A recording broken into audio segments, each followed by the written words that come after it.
a shimmer in the Mesopotamian desert, a tear in the very fabric of reality. Through this rift steps a reinforced United States Marine Infantry Battalion, 811 men and women strong. They find themselves not in the 21st century, but in the year 117 AD, and before them stands the Roman Empire at its absolute zenith under the Emperor Trajan. It's an unconquered behemoth of 5 million square kilometers, backed by an army of nearly 400,000 soldiers. The Marines have only what they carry. No resupply, no reinforcements, no air superiority once the fuel runs out. They're armed with automatic rifles, heavy machine guns, grenade launchers, mortars, and 4 AH-1Z Viper attack helicopters that are basically flying death machines. They face the most successful army in ancient history, a force that conquered the known world with sword, shield, and spear. This sounds like a complete and total mismatch, a technological slaughter. Or is it? Could the greatest empire in history possibly swallow 800 of the finest warriors of the future through sheer mass and relentless will? Pause here.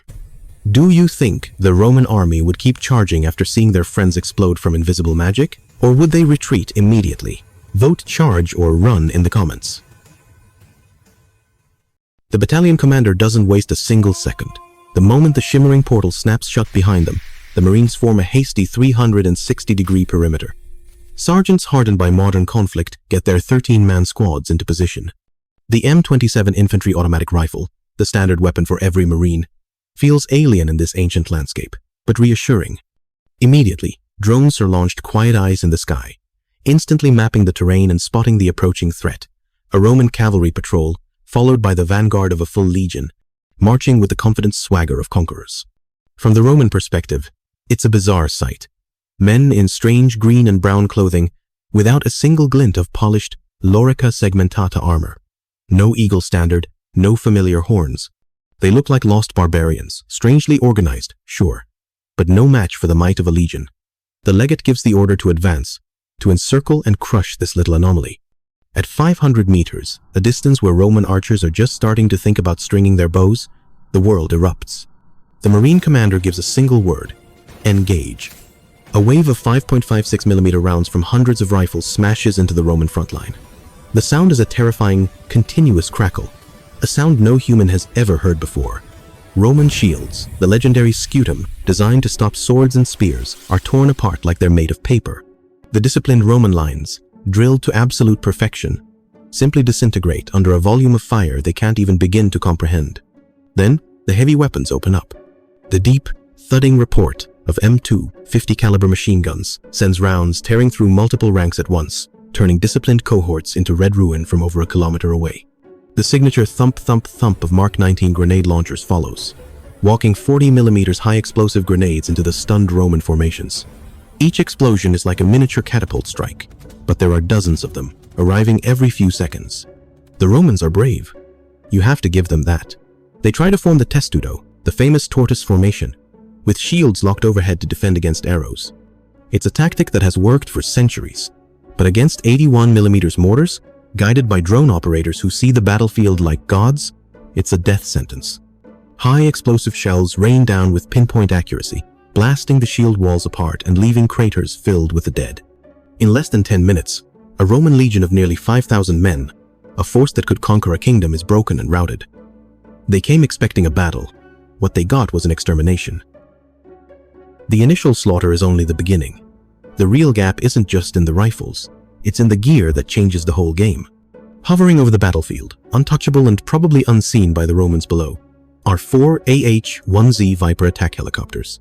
To any surviving legionaries, they would look like demonic chariots of the gods, defying all logic as they hang in the air without wings. The Roman legate, trying to rally his cavalry for a flanking maneuver, becomes the first high-value target. From 8 kilometers away, a Viper pilot locks onto the command group with their target sight system. A single Hellfire missile streaks across the sky, and the Roman leadership vanishes in a cloud of fire and shrapnel. The Vipers then turn their attention to the reserves and war machines. A 20mm 3-barreled Gatling cannon unleashes a torrent of 750 rounds a minute, shredding entire units of archers before they can even draw their bows. Roman ballistae and catapults, their heavy artillery, are obliterated by rockets fired from a distance the Romans can't even see, let alone counter. As night falls, the Marine advantage becomes absolute. The Romans, relying on torches and campfires, are plunged into darkness. The Marines, equipped with night vision and thermal optics, own the night. They see every patrol, every sentry, every nervous huddle of legionaries as if it were broad daylight. The Vipers, now spectral hunters using forward-looking infrared, deliver precise death from a black sky. Intelligence is another chasm. The Romans use cavalry scouts and messengers on horseback. The Marines have RQ-20 Puma drones and real-time video of everything happening within a 15-kilometer radius. They can listen in with signals intelligence that makes Roman horns and standards completely obsolete. Every Roman plan is known before it's executed. Every ambush is spotted. Every commander is marked. In these first few days, the Marines aren't soldiers. They're vengeful gods, and the Roman Empire is their altar. But the Roman Empire wasn't built by fools. It was forged in blood and fire by some of the most adaptable, ruthless, and organized military minds in history. Emperor Trajan, known as Optimus Princeps or the best ruler, is a military genius who pushed the empire to its greatest extent. The news of a legion being annihilated by what sounds like supernatural forces wouldn't cause him to panic. It would cause him to adapt. The Romans would learn. They'd stop marching in dense, suicidal formations. They'd figure out the maximum range of those terrifying rifles and learn to stay beyond it. They would use their unparalleled engineering skills not to build siege towers, but to dig. Across the front, tens of thousands of legionaries would construct massive systems of trenches, berms, and wooden forts, trying to contain the Marines, to bog them down and turn their mobility into a prison. And then there's the simplest, most brutal weapon in Rome's arsenal: numbers. The Marines have 811 fighters. Trajan commands an army of nearly 400,000 soldiers spread across 3 continents. He can lose 10 legions and still win the war. He'd issue orders across the empire's magnificent road network, and the legions would begin to move. The legions in Dacia from Germania, the legions guarding the Egyptian grain supply, all would begin the long march. Weeks would turn into months. The Marines, using their helicopters and vehicles for lightning raids, could dominate the local area. They could strike Roman supply depots and ambush smaller forces living off the vast grain stores of the empire. But every single engagement, no matter how successful, costs them something they can't replace: ammunition. The Romans would learn to use the terrain, drawing the Marines into narrow valleys or dense forests where helicopters are less effective and engagement ranges shrink. They'd use massed archer fire not to kill the helicopters, but to force them to keep their distance, burning precious fuel. They'd sacrifice thousands in feint attacks just to make the Marines expend their finite resources. The battlefield is no longer an open killing field. It's a grim chessboard where every Marine bullet is weighed against the life of a Roman soldier, a trade the empire is more than willing to make. The tide begins to turn, not with a single, decisive battle, but with a slow, crushing inevitability of logistics. The Marines are a candle burning brilliantly, but the Roman Empire is the endless night. What's the endgame in a war against time itself?